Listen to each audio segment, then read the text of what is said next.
Hello, everyone, and welcome to chapter 35. Welcome to chapter 35. I hope you guys are having a wonderful winter. Today is a nice day. It's sunny, and I'm happy because tonight is the last day of Lost Heroes of Oro. So I'm excited for that. I'm definitely excited to see the show. I want to be more excited about the numbers in the audience. We'll work on that. But I'm definitely excited to see the show again. I've been seeing it all week. We've been doing it all week. But before I get to that, I want to update you guys on what I did. I reached out to the Barrie Public Library because I wanted to think of ways of how to get, this show more aware and how do I put that? Sorry. How to bring awareness to the show even more. And also sell tickets, of course. That's a big goal. And so I reached out to the public library because I knew that they did some stories on me in the past. And she said, "Oh yeah, sure, come on out." And I thought it was I assumed it was an interview because when we did an interview before, it was online. But I forgot that it was during the time of COVID, so that's why it was online. So when I went, I thought I was just doing an interview with just her. Apparently, there was an audience. And not only that, she's like, "Oh, well, you have a presentation." I'm like, "What?" I'm like, "No, I don't have a presentation. I was just going to answer your questions." Oh my gosh. So she was like, "No, Alinka, I'm there's and I looked in the room, there's 50 people sitting in there. They were all in concert style. I almost had a nervous breakdown, I swear, but a quiet one. And she looked at me, she's like, "Are you going to be okay?" I'm like, "Yeah, I'll be okay." And I had no clue what I was going to do. Presentation is a lot easier for me to do if I have it planned, and it wasn't. So, guys, I cannot tell you how I felt at that moment. In my head, I'm like, "Alinka, what's wrong with you? Why didn't you just..." I don't know. She gave me the questions and I just assumed I should have asked more questions or I should have read it even more carefully, but I didn't see anything about presentation. So anyways, it went okay. In my eyes, it went not very good. But she said it went well. People took the flyers and they said they were immediately going online to try to book tickets. So I was really happy about that. I know there was one guy who was trying to grill me in these questions. And he knew his stuff, but I clearly wasn't prepared. But I was prepared in the fact that I knew the history that I researched. And some of it he was trying to challenge me on. And I was like, "Oh God." In my head, I was like, "Can you not do this right now?" I am not even, my headspace is not even presentation mode. It's in interview mode. As in the interviewer who had sent me the questions from beforehand. But it's fine. I got through it. It is what it is. And I know that when he rebutted some of my things, I just said, "Okay." And he looked at me like, she's not going to fight back. But I'm like, "No, I don't have the energy." I said what I said, and that is my research, and that is accurate. He was giving me his own answers from his family of what they have said or what they had told him. So I just told him, "Well, I got my research from the internet and from what was written, which was not very much. There's not a lot of context in what happened in the 1800s with the black settlers surrounding the Oro African Methodist Episcopal Church. Honestly, there isn't. So I gave what I knew. And some things that he told me, I didn't read. They had no information about it. So I was like, okay. I didn't dispute it. I'm sure he's telling the truth. I'm sure that's what his family told him, and that's okay. But no need to get irritated that I didn't know that. I didn't interview you or your family. Anyways, it was fine. Nothing he said was wrong. It definitely could have been true. And nothing I said was wrong either. I think he was just looking for a little like fight because he wanted to feel smart. And that's okay too. So I ended up, I had a lot of people. That was like 1 out of 50 people. They were really happy for me coming there. They loved the information. They're excited about seeing the show, and I was really happy about that. So that, it ended up being a plus rather than a minus. Whoa. Sorry, guys. My phone fell. I have this new phone, and it can't do what my old phone did. The camera is just not the same, so I had to position it. Anyways, I'm babbling. So the next, I had an interview with CTV. If you look on my Facebook, I did post, if you even query CTV, Alinka Angulova, Lost Heroes of Oral, you'll find that I had an interview with him. And let me tell you, I think it's Casey Colby from CTV. He has to be the most amazing reporter they have. I'm telling you. And I say this because, as you all know, I'm not comfortable in front of the camera or having an interview of any sort, or even public speaking. But he made me feel so comfortable. I couldn't believe it. Like, I don't know what he did. Maybe it was his demeanor, the way he acted, his angelic presence. He calmed everything for me. And I didn't tell him that I wasn't necessarily comfortable. He just created this atmosphere where I could just speak fluently. I didn't have any nerves. I felt so comfortable. It was just the craziest thing. So everything I said just came out naturally. And I was like, oh my God, thank you. Like, God sent him, honestly, for me, for that moment, because that interview was very important. It was very important to me. And I didn't want to mess it up. And I don't think I did. So yeah, I just want to say that interview went really well.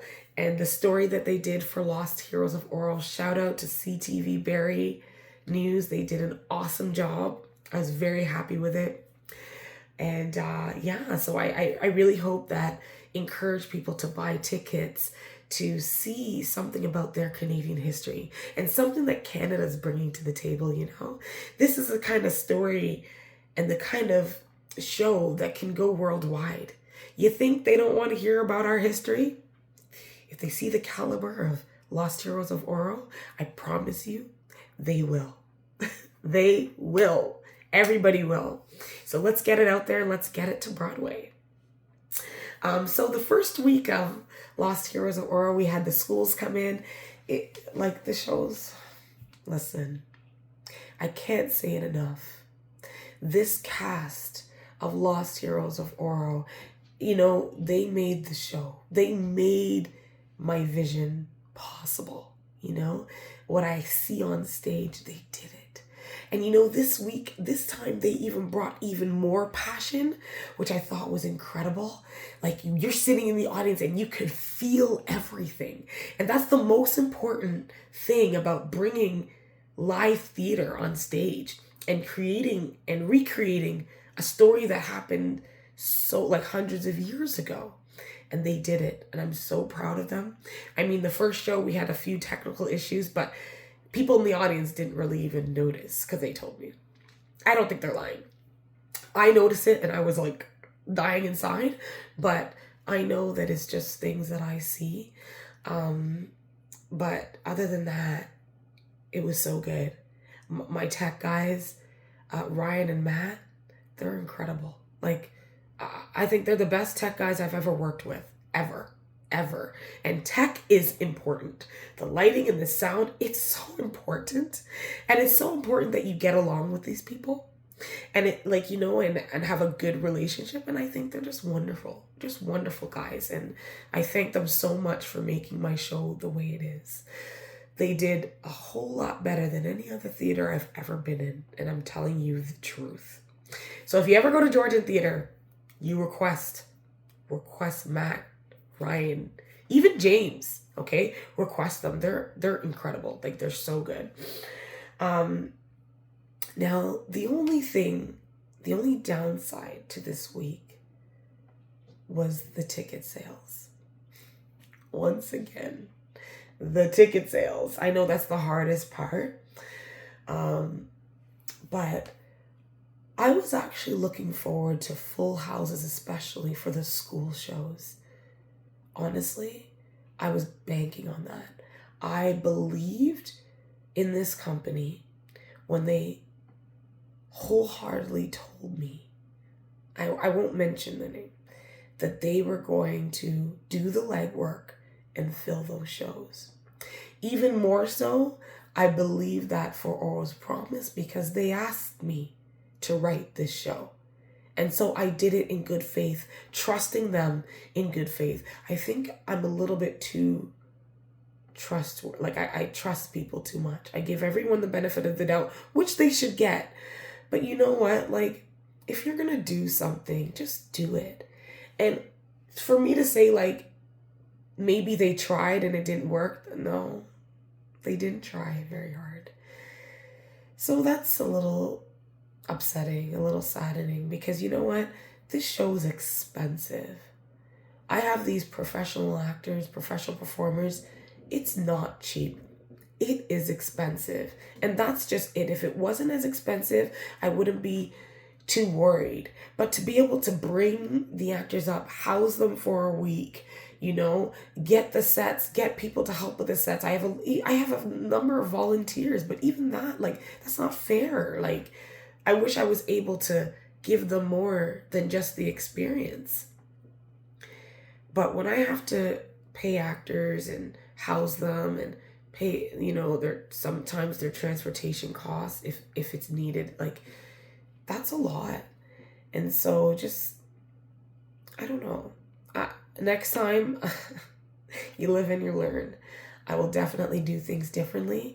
I'll definitely get contracts in order if there's a company that asks me to do something, I'll definitely have that contract in place. So you live and you learn, right?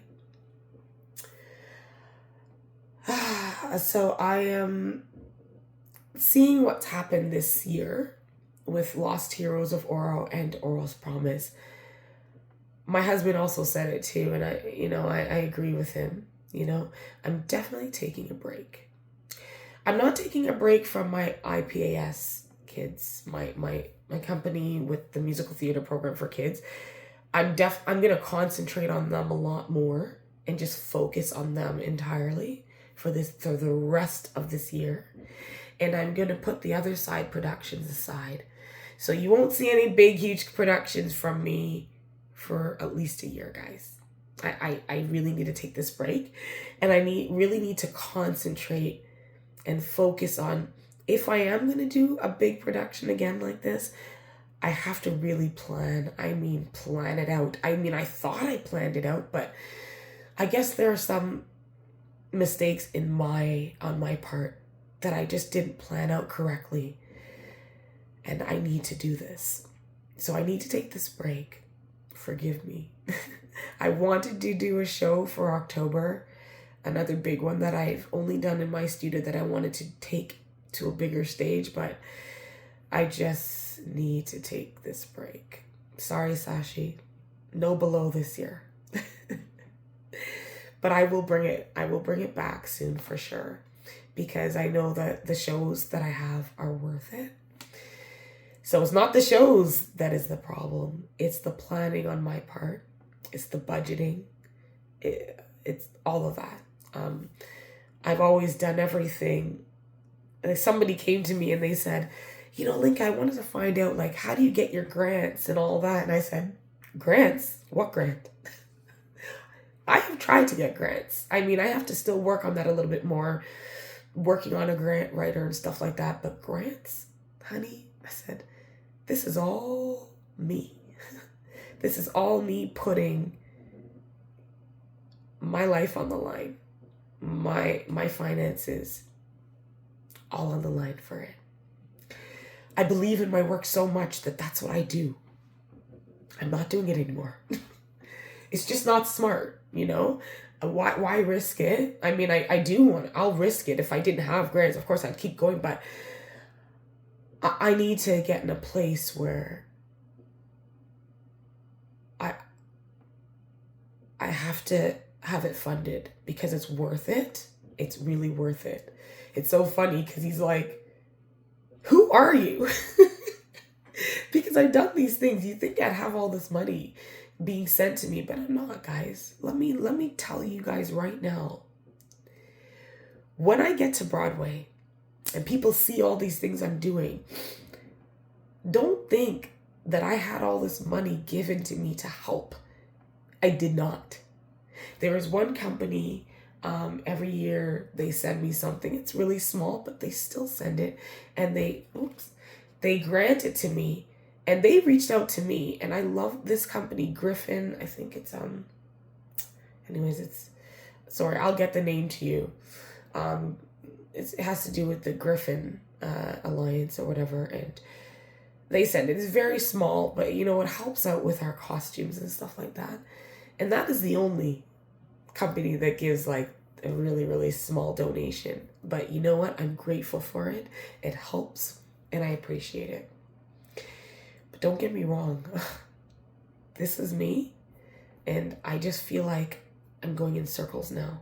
I'm like, Alinka, you are risking so much. I'm giving so much. Giving so much to like a production or like a community that's not really giving, not really supporting 100%, even 80%. Like, I mean, the community does support, but a lot of the support is also coming from people I know, coming from the performers and their families. But what about the community? I need the community to really jump on this. And I'm not going to do another big show until I get this going. I am working with that theater, another theater for 2027. And they have committed to working together with me for my show. So I will wait that year and I will plan with them and I will come out with a big bang next year. Okay. In the meantime, I will also write some more shows. I have a couple more shows in mind that I would love to get on the stage. Oral's Promise is our new one. So make sure you come out March 6th at 7 p.m., March 7th at 2 p.m. and 7 p.m. Oral's Promise at the Georgian Theater. Come and support. Come and see this show. It's a great show. It's like a Lost Heroes Part 2. Come and see it. That's next week. But today, at 2 o'clock and at 7 p.m., come and see Lost Heroes of Oro. Come on, guys. Come and see what I've been talking about this whole time. I'm not kidding. You will leave feeling so uplifted. So uplifted. And in saying that, I had one of my, my angel teacher, my angel Phil. No, you know what? Let me not say that. You know what? I'm not going to say that story. I don't want to Phil's just been amazing. Amazing. He has been working so hard in getting this show up for me. He has done everything. And I mean, I've never had a teacher work this hard for me, ever. Someone I didn't even know. Now he's like an amazing friend. And I have to ask his permission first if I can tell some of these stories about what he's experienced. But I have to ask him because, oh my goodness, he has gone through the ringer and back for me, for this production, because he believes in it. He believes in it. But I hope to see some of you guys here tonight. And I hope to see you guys at Oral's Promise too. And I will be back soon with chapter 36. See you soon.